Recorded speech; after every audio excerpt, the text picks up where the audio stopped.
तो smoke generate झालेला आहे किंवा हीट जनरेट झाली ती डिव्हाइसपर्यंत गेली पाहिजे. असं नाही की डिव्हाइस तिकडे इथे आग लागली की ते कॅमेरा बघतो तसं लगेच सेन्स करणार, असं काय नाही. तो धूर स्मोक ट्रॅव्हल केला पाहिजे डिव्हाइसच्या चेंबरपर्यंत. तर आपलं प्रिन्सिपल काय, लाईट स्कॅटर्स प्रिन्सिपल. त्या चेंबरमध्ये स्मोक जाऊन ऑब्स्ट्रक्शन क्लिअर निर्माण झालं पाहिजे, तरच ते होणार. ठीक आहे. आता ह्याच्यामध्ये कसं असतं की बऱ्याचदा असं होतं की रिअल जेव्हा फायर लागते, ॲक्च्युअलमध्ये आग लागते, त्यावेळेस ते जळाल्यानंतर ब्लॅक कलरचा स्मोक जनरेट होतो किंवा त्यामध्ये कार्बन पार्टिकल जास्त असतात. ते कार्बन पार्टिकलचं ऑब्स्ट्रक्शन जास्त असतं, जेवढी लाईट जाते तेवढी रिसीव्ह होत नाही. पण ह्याच्या विरुद्ध दुसरं कसं आहे, दुसरा पण स्मोक आहे. ज्यावेळेस मच्छर फॉगिंग करतात मच्छरसाठी, त्यावेळेस तो पण स्मोक आहे, पण तो व्हाईट स्मोक आहे. व्हाईट स्मोकचं कसं आहे की लाईट ट्रान्समिट होते आणि रिसीव्ह पण होते, तेवढी ऑब्स्ट्रक्शन येत नाही. मग त्यावेळेस ते डिव्हाइस लवकर सेन्स नाही करत. लवकर सेन्स म्हणजे ती फॉल्स अलार्म देत नाही. असं बघायला गेलं त्यांनी द्यायला पाहिजे, पण तो फॉल्स अलार्म असणार, तेच आपण अवॉइड केलं की सिस्टमने ॲक्च्युअल अलार्मशीच दिले पाहिजे. ठीक आहे. स्मोक डिव्हाइसच्या चेंबरमध्ये जाणं जरुरी आहे, तरच तो काम करेल.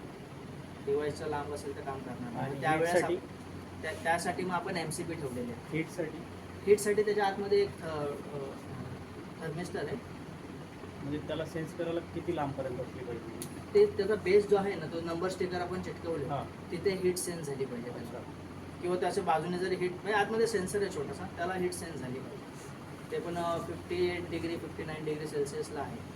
पण आता समजा 50 डिग्री 90 डिग्रीपर्यंत जाईपर्यंत पण असं होऊ शकतं की आग भडकू शकते. त्याच्यामुळे पण आणखी पुढचं स्टेप काढली की 2.2 डिग्री सेल्सिअस हे एका मिनिटाच्या आत जर टेम्परेचर वाढत असेल, सेकंड क्रायटेरिया की 2.2 डिग्री सेल्सिअस एका मिनिटाच्या आतमध्ये जर राईज होत असेल तरी तो अलार्म नाही. त्यामुळे 58-50ची काही गरज नाही. तर ती कंडिशन आणि हे कंडिशन मॅच झाली की अलार्मचीच कंडिशन, म्हणजे आग लागल्याचीच कंडिशन. त्याच्या हिशोबामध्ये तो टेम्परेचर सेन्स करून लगेच अलार्म. तर आता हे आपण कीपॅडचं आपण बजर सायलेन्स करू शकतो, सगळे आवाज बंद होतील. प्रत्येक डिव्हाइसची लोकेशन बघायची, ते साईट इन्फॉर्मेशनचं बटन आहे. ठीक आहे. आता झोन 4/1 मला ह्या डिव्हाइसची लोकेशन बघायची, तर मी टाईप करतो, झोनचं बटन आहे. हे जेवढे डिटेक्टर आहेत ना स्मोक सेन्सर, हे झोनच्या कॅटेगरीमध्ये. MCP आणि डिटेक्टर हे झोनच्या कॅटेगरीमध्ये. म्हणजे आपलं जसं कम्प्युटरचं कीबोर्ड, माऊस इनपुट आहे, स्पीकर आउटपुट आहे, तसं टाईपचं थोडंफार. तर डिटेक्टर आणि MCP हे इनपुटमध्ये येतात. हा फ्लॅशर आणि साऊंडर हे आउटपुटमध्ये येतात. ठीक आहे. तर मग इनपुटवाले ते झोनमध्ये येणार. ठीक आहे. त्याचं काय बघायचं असेल तर झोन.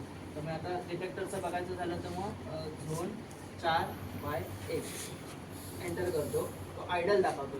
कधी पण डिव्हाइस आयडल दाखवलं म्हणजे ह्याच्या कंडिशनमध्ये कसं आहे की आयडल म्हणजे हेल्दी कंडिशन, ओके नॉर्मल आहे सगळं. नाहीतर तिकडे फॉल्ट येणार, अलार्म येणार किंवा डिसेबल म्हणून लिहून येणार किंवा वॉर्निंग म्हणून लिहून येणार. आयडल म्हणजे हेल्दी कंडिशन. झोन 4/1 4/1 म्हणजे त्याचा नंबर आहे खालचा.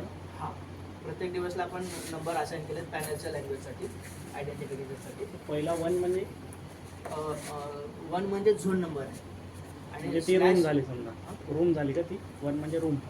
नाही, त्यावेळेस रिसेट केल्यानंतर जी कंडिशन आहे प्रत्येक दिवशी तो केला. सगळं होलसेल म्हणजे टोटल पॅनल रिसेट करण्यासाठी हे आहे. ठीक आहे. आता 10 अलाराम आहे. ठीक आहे. 10 मधलं तुम्हाला वाटलं की 5 नंबरचा अलाराम आहे, तुम्हाला दाखवायचा साहेबांना किंवा त्याचं बघायचं कधी. नाही, आता 10 अलार्म म्हणजे समजा आता ह्या पॅसेजमध्ये आपली कंडिशन आता स्टिम्युलेट केलं पॅनलमधूनच स्ट्रेचिंगसाठी.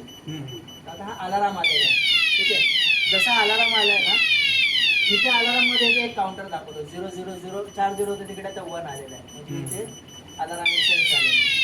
तो कोणता तो इकडे दाखवतो अलाराम झोन 1/19. 1/19 या डिव्हाइसचा अलाराम आलेला आहे. ठीक आहे. आता डिव्हाइस कुठे आहे, जिथे अलाराम आग लागली तिथे आपल्याला पहिले जाऊन व्हिजिट करायचं आहे स्टेशन बघायला की काय झालं. तर ते बघण्यासाठी साईट इन्फॉर्मेशनचं बटन आहे. कंट्रोल रूम दाखवतो, तो कंट्रोल रूममधला. ठीक आहे. आता तुम्ही बघितले तिकडे गेले, ते आवाज बंद करतो मी थोडंसं. आवाज बंद करायच्यानंतर बजर सायलेन्सचं बटन. बजर सायलेन्सचं बटन दाबलं की आवाज बंद होतो. आता ते जिथे आग लागली त्या लोकेशनला जायचं, तिकडे बघायचं की बाबा खरोखर आग आहे की फॉल्स अलार्म आहे किंवा कोणत्या टाईपची आग आहे किंवा फायर ब्रिगेडला बोलवलं पाहिजे. ते बघून मग ते सिनियर पर्सनला इन्फॉर्म करून जे काय ॲक्शन घ्यायची ते घेऊन. एकदा ते सगळं क्लिअर झाल्याच्या नंतर हे देऊन आपण एकतर पूर्ण सिस्टम रिसेट करू शकतो. एखादा अलार्म असेल तरी दाबू शकतो, काय प्रॉब्लेम नाही. किंवा मग हे सेट रिसेटचं दाबू शकतो. ठीक आहे, आता हा आला ना, एंटर करून मी रिसेटचं बटन दाबतो. रिसेटचं बटन दाबलं, आता त्या डिव्हाइसमधले स्मोकची कंडिशन होती, आतमध्ये जो स्मोक गेला होता किंवा त्यांनी जे काही टेम्परेचर सेन्स केलं होतं ते नॉर्मल झालेलं आहे, पण तो लॅच झाला सिग्नल इकडे. तो डिव्हाइस ज्यावेळेस ट्रिगर होतो ना, तो सिग्नल इथे लॅच होतो. तो लॅच आहे इकडे तो, आणि डिव्हाइसच्या आतमधली कंडिशन क्लिअर झाली, ते नॉर्मल झालं आहे डिव्हाइस. मग त्यावेळेस आपण हे रिसेट केलं तर रिसेट होणार, पॅनल स्वतःला रिसेट करतो. पण आता कसं डिव्हाइसचं तिथे कंटिन्युअसली आग आहेच, टेम्परेचर आहे किंवा स्मोक कंटिन्युअसली आहे. ठीक आहे, आणि तुम्ही क्लिअर वगैरे केलं आहे खाली, पण त्याच्या आतमध्ये ते टेम्परेचर आहेच किंवा स्मोक. ठीक आहे, कारण मला माहिती आहे तिकडे काहीतरी स्मोक अननेसेसरी फॉल झाला, यांचे चान्सेस आहेत, जे काम होते त्याचा अलार्म देणार आहे, पण त्याच्याशी मला ते कन्सर्न नाही आहे. तर मी ऑफ केला त्याला. जसं मी ऑफ करतो ना, इथे डिसेबलमेंटच्या इथे बघा, इथे 1 नंबर दाखवतो.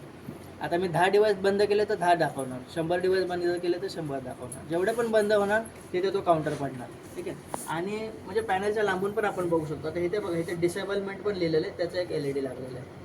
फॉल्टसाठी वेगळा LED आहे, पॉवर जर ह्याची आणि इथे पण आहे ना, अलाराममध्ये 2 दाखवतो. ठीक आहे, 1 आणि 2. ठीक आहे, तर आता इथे बघा, इथे सिरियल नंबर दाखवेल 1 आणि 2. जो 1 नंबर दाखवतो ना, आवाज बंद करतो. 1 नंबर दाखवतो हा पहिला अलाराम आलेला आहे. ठीक आहे, हा 2 नंबरला जो दाखवतो तो दुसऱ्यांदा आला आहे. पहिला होता तो 1/19, दुसरा आलेला तो 1/31. ठीक आहे, आता ह्याच्यामध्ये तुम्ही टायमिंग पण बघू शकता की कोणत्या टायमाला आला होता. एंटर केलं ना, तर तो मी म्हटलं ना की 10 असेल तर जो टॉप लाईनला असतो तो बाय डिफॉल्ट सिलेक्ट असतो. आता मी ह्याला एंटर केला. ठीक आहे, आणि हे ॲडिशनल इन्फॉर्मेशनचं बटन, म्हणजे त्याचे ॲडिशनल इन्फॉर्मेशन होतं. तर इथे काय दाखवतो तो की स्टिम्युलेट अलार्म केलं आहे, म्हणजे मी आता टेस्ट केलं म्हणून स्टिम्युलेट, नाही तर तो ॲक्च्युअल अलार्म दाखवेल. आणि इथे त्याचा डेट टाईम दाखवेल, काय डेट आहे आणि काय टायमिंगला तो आला होता, जेणेकरून आपल्याला त्यावेळेस बघता येईल की बाबा ॲक्च्युली तुमचं काही इलेक्ट्रिकलचं शॉर्ट सर्किट झालं होतं का, किंवा कोण व्यक्ती तिकडे येऊन काम करत होती का. मग त्या टायमिंग एक्झॅक्ट सेकंदापासून तो दाखवणार आहे, डेट टाईम, म्हणजे त्याच्यानुसार आपण ट्रेस करू शकतो की का तो डिव्हाइस ट्रिगर झालेला आहे. ठीक आहे, तो किती वेळा झाला ते पण दाखवतो. आता मला हे दोघांमधला पहिला नाही बघायचा, मला दुसरा बघायचा आहे, हा वाला 1/31 वाला. तर हा कसा बघणार मी, तर हे 2 स्क्रोलिंगचे बटन आहे, अप आणि डाऊन. तर मी खालचं बटन प्रेस करतो. जसा खालचा बटन प्रेस केला तर तो 1/31 आता वरती आला, टॉपला आला. जो टॉपला असेल तो बाय डिफॉल्ट सिलेक्ट असतो. आता मी ह्याला एंटर करतो. ठीक आहे, आणि ॲडिशनल इन्फॉर्मेशनमध्ये काय दाखवतो आहे, आजची तारीख 6/9/2024, 11:45 16 सेकंदांनी हा अलाराम आला होता. ठीक आहे, कीपॅडबद्दल बोललो आपण. आता हे मास्टर कार्ड आहे, ह्याच्यामध्ये ते ड्युएल इलेक्ट्रॉनिक्स मी जसं म्हटलं की एखाद्या साईडवरचं काही खराब झाला कंपोनंट तर तो बी साईडवर स्विचवर होऊन सिस्टम कंटिन्युअसली चालत राहते. त्यावेळेस इथे फॉल्ट दाखवणार पण फॉल्टच्या कॅटेगरीमध्ये मॉडॅक्ट म्हणून फॉल्ट दाखवेल की कार्ड नंबर 1चा काय सो अँड सो फॉल्ट आहे. आपल्याला तो वेळ देतो की बाबा तुम्ही आता हे बी साईडवर चाललो आहे मी, पण तुम्ही कार्ड अरेंज करून ठेवा की जर हा बी पण खराब झाला तर मग सिस्टम डेडच होणार आहे. मग तो वेळ देतो आपल्याला की तोपर्यंत आपण मग स्पेअरची अवेलेबल करून ठेवू शकतो. ठीक आहे, आता हे पहिलं जे आहे ते मास्टर कार्ड मेन कार्ड आहे, ह्याच्यामधून आपला सर्व डेटा ऑपरेट होतो, मेन प्रोसेसर कार्ड. ह्याच्यामध्ये हे इथे एक छोटंसं मेमरी कार्ड आहे. ठीक आहे, हे मेमरी कार्डचं हे काय आहे की आता हे अलाराम आले, फॉल्ट आले, कोणी काही बंद केलं, चालू केलं, हे प्रत्येक इव्हेंट आहे. ठीक आहे, तर प्रत्येक इव्हेंट हा ह्याच्यामध्ये स्टोअर होतो. ठीक आहे, तर आता ह्याच्यामध्ये म्हणजे मॅक्सिमम कॅपॅसिटी आतापर्यंतच्या सगळ्यात 65,000 इव्हेंट ह्याच्यामध्ये स्टोअर होतात. आणि हे कसं फिफो सिस्टम आहे. फिफो म्हणजे कसं झालं, फर्स्ट इन फर्स्ट आउट. आता 65,001 झाला तर तो एक येणार पहिला झोनमध्ये अर्धा तास चालते, नॉर्मल कंडिशनमध्ये 72 तास ही सिस्टम चालते. ठीक आहे, डिव्हायसेस बघायचं, हा जो आहे आता फॉल्ट आला. ठीक आहे, का फॉल्ट आला होता, तर हे मी सप्लाय काढलेला आहे. ठीक आहे, आता तिथून पण बघू शकता की इथे लागले फॉल्टचा लागला आहे. आता काय फॉल्ट आहे, तर पॉवरचा दाखवतो LED, पॉवर आहे. आता कोणती पॉवर आहे, मगाशी पण ते सप्लायला मेन्सला पॉवरच दाखवली त्यांनी. मग आता फॉल्टमध्ये मी बघतो तर काय दाखवतो, बॅटरी. इथे बघितलं तर बॅटरी दाखवतो, म्हणजे बॅटरी सप्लाय फेल झालेला आहे. बदर सायलेन्स करण्यासाठी सायलेन्स. म्हणजे कोणती पॉवर फेल झाली हे पण पर्टिक्युलर दाखवतो. ठीक आहे, आता मी नॉर्मल कंडिशन केली, फॉल्ट केला, एंटर केला, ते फॉल्ट दाखवतो, इथे रिसेट केला.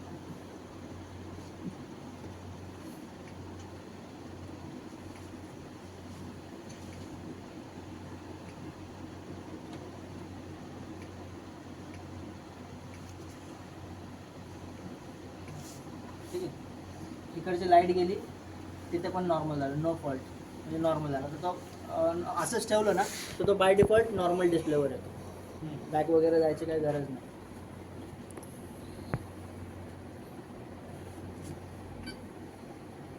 आला तो सोडून दिला ना असंच, तर जिथून कुठे असेल तिथून तो नॉर्मल डिस्प्लेवर येतो. आणि हे लॅम्प टेस्ट वगैरे ह्याचं करायचं झालं, कीज वगैरे चालतात की नाही ते हे बटन आहे, ते बजर पण आहे, सगळे लाईट पण लागतात, डिस्प्लेचे पण काही डेड पिक्सेल वगैरे असेल तर ते लॅम्प टेस्ट ह्याच्याने होते आपलं मेनूच्या खाली बटन. मेनूमध्ये काय तर आपण डेट टाईम वगैरे चेंज करू शकतो.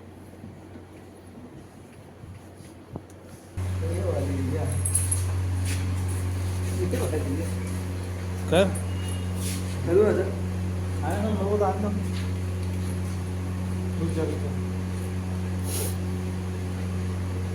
काही तिकडे गेले का?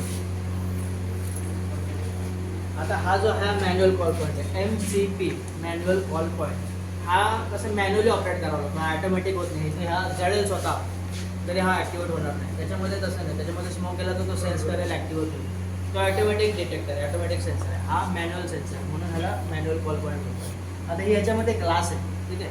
ह्या ग्लासला थंब प्रेशरने प्रेस करायचं, असं प्रेस केल्यावर त्याला असे कट पडतो आणि ब्रेक होतो. जसं ब्रेक होईल ती ग्लास जी आहे ना ती अशी आतमध्ये जाते. आतमध्ये गेली की काय होतं, हे ग्लास आहे आता नॉर्मल, तर हा स्विच आहे, तो ग्लासच्या वरच्या बाजूला एक स्विच आहे, त्या ग्लासने असं वरती पुश करून ठेवलेलं आहे, ठीक आहे. ज्यावेळेस आपण ग्लास ब्रेक करतो ना तर अशा ग्लास आतमध्ये जाते, तो स्विच खाली येतो.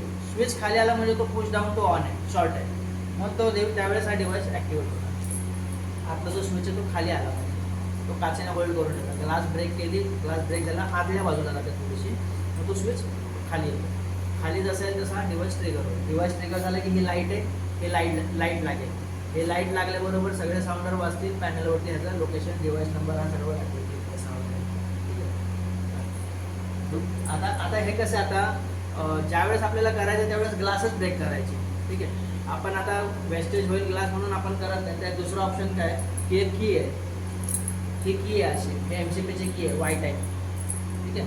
दोन वरती आहेत आणि एक खाली. तर ही की अशी इन्सर्ट करायची आणि खेचायचं, जेणेकरून आतमध्ये लॉक आहे तो अनलॉक होता. आणि हा जो पोर्शन आहे ना खालचा, हा एवढा पोर्शन, ह्या कटपासून खालचा हा खाली खेचला जातो. हा जसा खाली खेचला जाईल ती ग्लास पण खाली येते, ती बॉडी खाली आल्यामुळे ती ग्लास पण खाली येते आणि तो स्विच आहे तो खाली येतो. म्हणजे तोडायची गरज नाही पडली आपल्याला. नॉर्मल कंडिशनमध्ये असं नाही करायचं, तुम्हाला डायरेक्ट ब्रेक करून तोडायचीच नाही, ठीक आहे. हे टेस्टिंग पुरतं सांगतोय की असं आहे. आता ग्लास म्हणजे एक तोडू आहे ना, ग्लास स्क्वेअरमध्ये आहे काय, एक वो वाले है ट्रैवल का उसमें है वो है वो प्लास्टिक का है ते नंतर आपण स्पेअरमध्ये असले की हे पुरे बॉडी खाली आली, त्याच्याबरोबर ग्लास पण खाली आली. ग्लास नहीं लाईट लागली, अलाराम आला पॅनलवरती, आता 3/6 आला असेल, ठीक आहे. ह्याची लोकेशन आली असेल, मॅसेज आणि सगळं सांगतात.